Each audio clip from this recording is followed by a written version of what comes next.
The future of public broadcasting, Trump's funding cuts explained. The beloved world of public broadcasting, home to cherished characters like Big Bird and iconic documentaries from Ken Burns, is now standing at a crossroads. With President Donald Trump's recent directive to cut federal funding, this nearly 60-year-old institution is grappling with its most significant challenge yet. As the dust settles from this unexpected announcement, leaders from PBS, NPR, and the Corporation for Public Broadcasting are gearing up for a legal battle. They argue that Trump's order is not just misguided but illegal.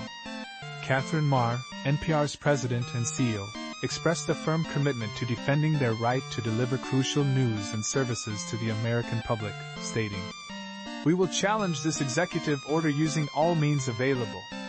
Paula Kerger, the head of PBS, echoed these sentiments, calling the order blatantly unlawful.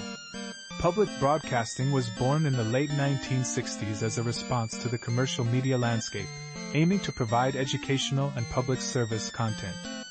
However, Trump's order claims that the system has become politically biased and is no longer relevant in today's media environment.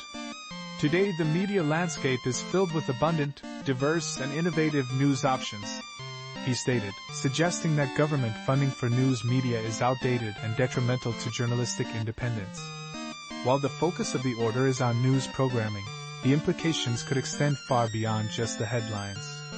PBS and NPR receive around $500 million annually from public funding, which supports not only news but also a wide array of entertainment and educational content, including beloved children's shows and historical documentaries. On average, public funding accounts for about 15% of PBS stations' budgets, but this varies significantly. Larger stations often rely more on donations, while smaller ones depend heavily on government support.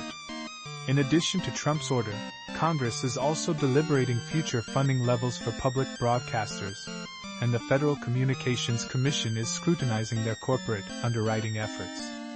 Josh Shepard, author of Shadow of the New Deal, The Victory of Public Broadcasting, notes that this is a coordinated effort targeting not just specific programs but the very infrastructure that allows these programs to exist.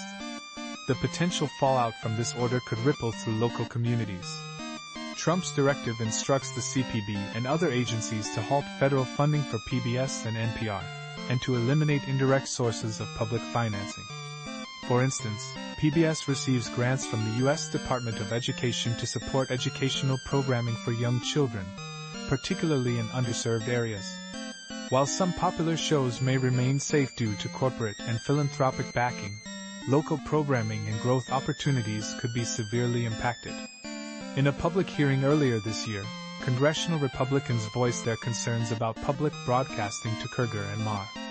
Although complaints about bias have been a recurring theme, public broadcasters have largely avoided funding cuts, as lawmakers are wary of being blamed for the closure of local stations.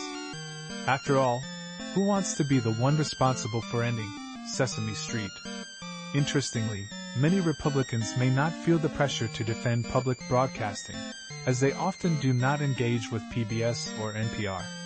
Tim Graham from the Conservative Media Research Center pointed out that while he personally listens to NPR, many in his party do not, which diminishes the public outcry against funding cuts.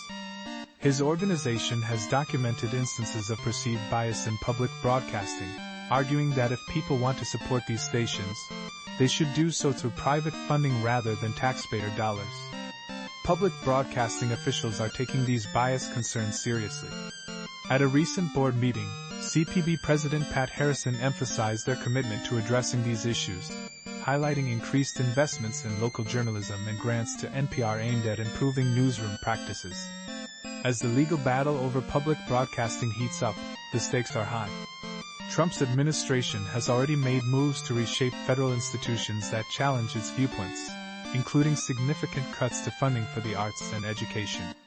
The ongoing efforts to dismantle the U.S. Agency for Global Media, which oversees independent news outlets like Voice of America, further illustrate this trend.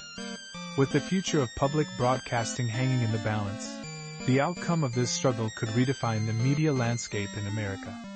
Will public broadcasting continue to thrive as a vital source of news and culture, or will it be silenced by political maneuvering? Only time will tell.